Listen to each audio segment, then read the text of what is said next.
Hi!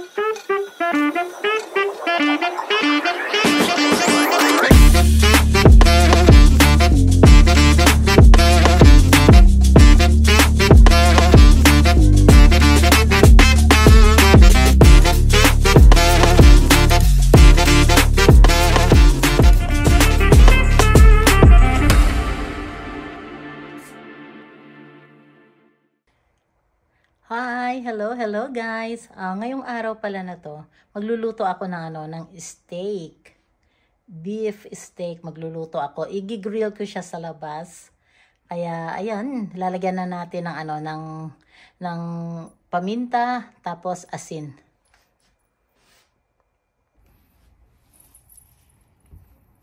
O ayan guys, lagyan muna natin ng asin.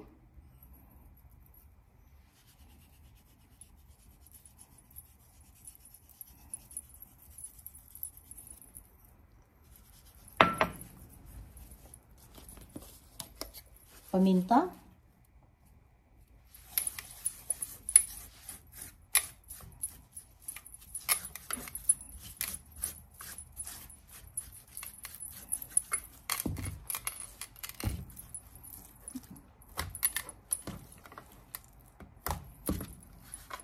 Tapos yung kabila naman.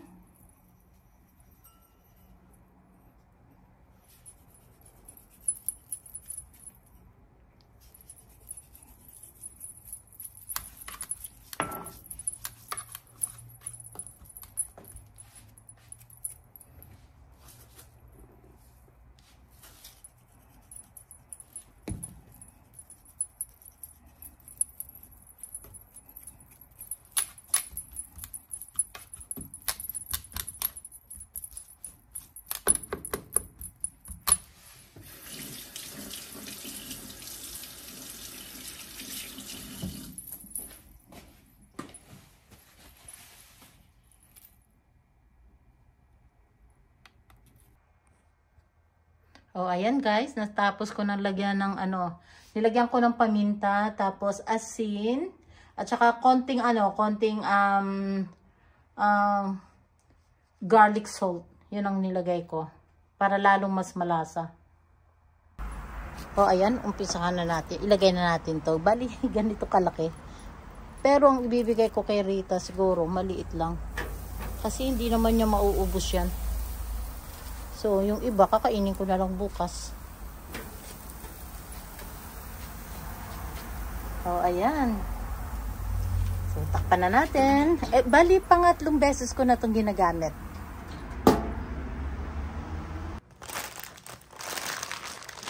Gagawa pala tayo, guys, ng salad. Kasi, nung nakaraang may birthday dito, meron pa itong natira.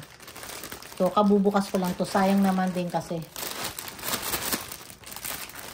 So, kesa naman sa masira, gawin ko na. Kasi dapat ito, dalawa kasi ang binili ng kapatid ni Rita. So, ngayon, yung isa lang ang kinain kasi namin. Ito ang tira. So, sayang naman. So, gamitin na natin. I-salad natin. Ayan.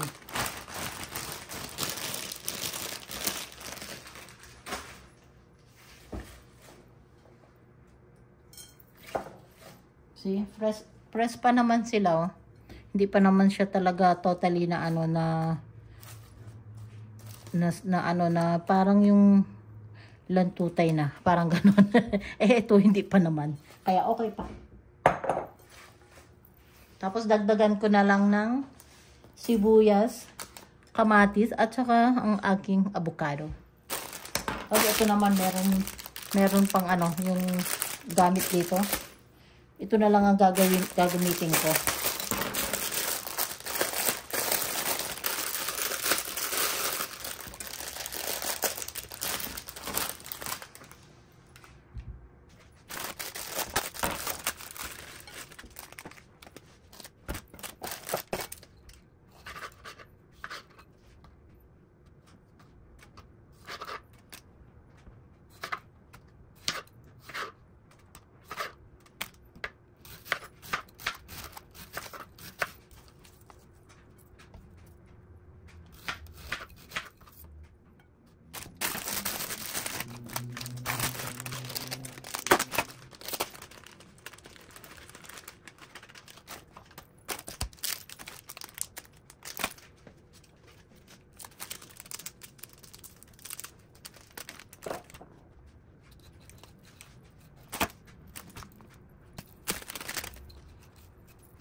O, ayan guys.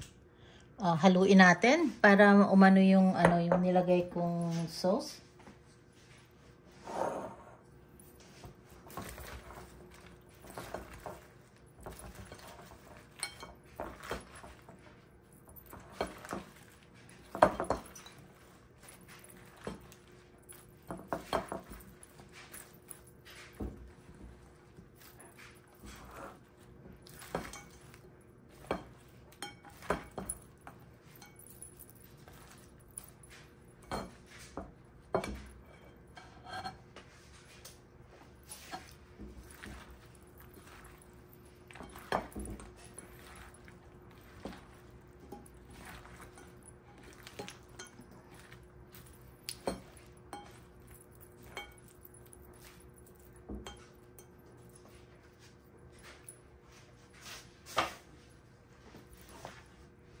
O, ayan siya. Sarap-sarap. Tignan naman natin yung niluluto ko sa labas. Okay guys, buksan natin. Ayan.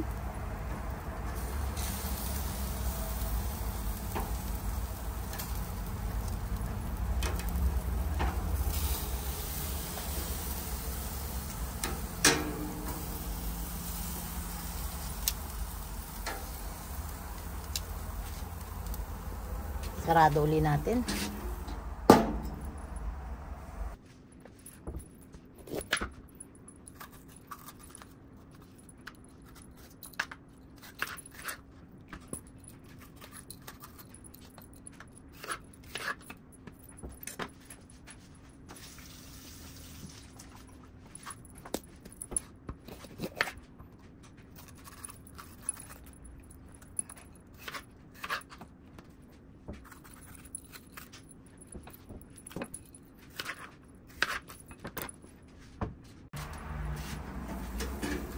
Wow, ang bango-bango na.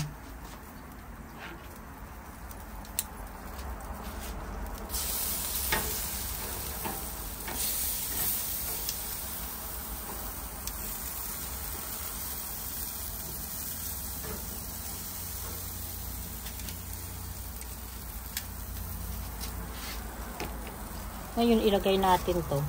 Kasi nag-ano ako ng dito na lang natin ilagay yung ating bawang.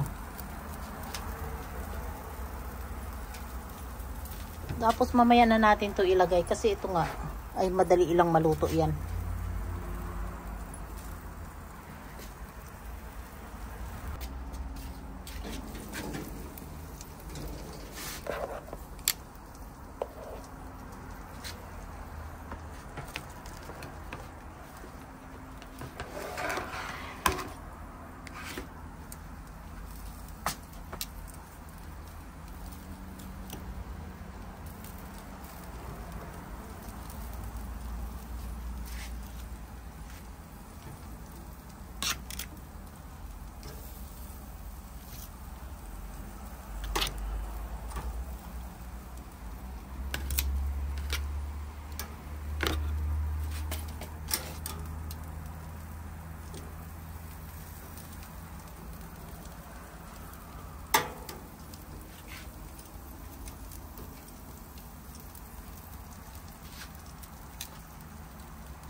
Oh, ayan guys, kumuha pa ako ng upuan.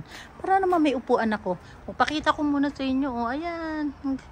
Tuwan-tuwa talaga ako pag ako nandito sa aking sa aking mga halaman. Ako'y na masaya. Ayan oh. Etong mga to, mga tinapon na yan. Tinapon na yan dahil patay na. Kinuha ako at binuhay ko uli. O yung aking aloe vera merong isa. Pagkatapos neto, patanggalin ko yan kasi gusto ko yung may mga bago na naman na baby na aloe vera.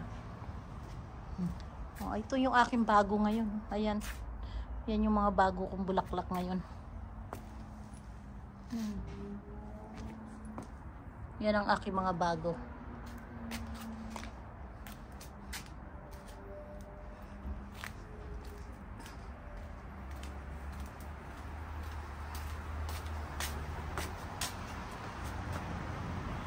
Ayan. Ayan guys, nandito ako ngayon nakaupo habang iniintay ko yung aking niluluto na matapos na. Tutuwa ako sa mga halaman ko talaga.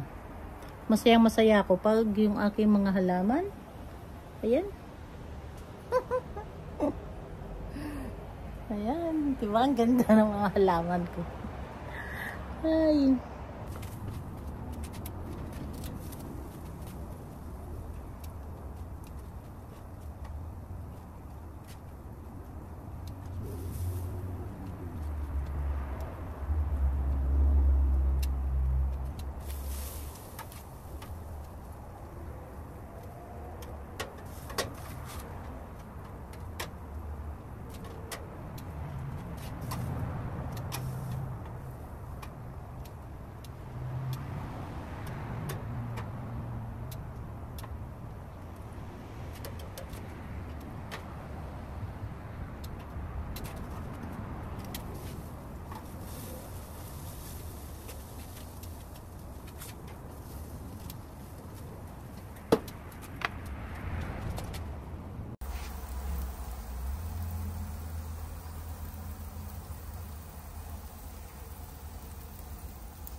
Alam nyo guys, tinikman ko.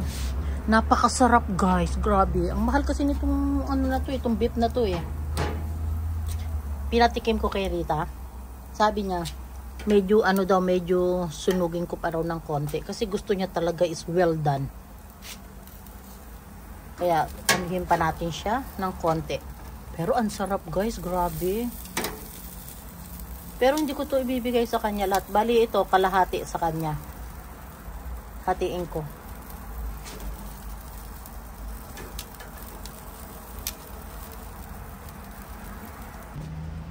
Ipapakita ko kay Rita kung okay na. Kasi pwede na siya. Lutong-luto na siya, oh. Pakita ko sa kanya. Dahil kung hindi pa sa kanya ito pwede, yung sa kanya, iluluto ko. Pero yung sa akin, hindi na. Pakita ko muna to sa kanya.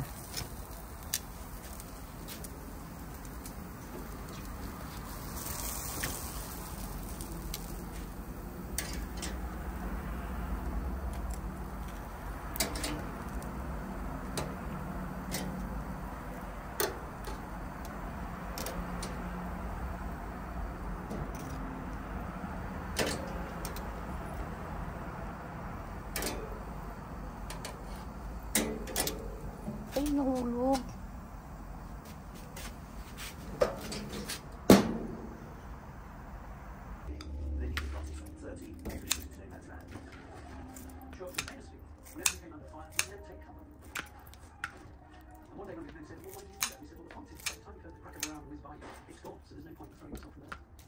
So soon they see that his words and his deeds match up and that he can be trusted and that he's a legitimately good leader. He wins them over.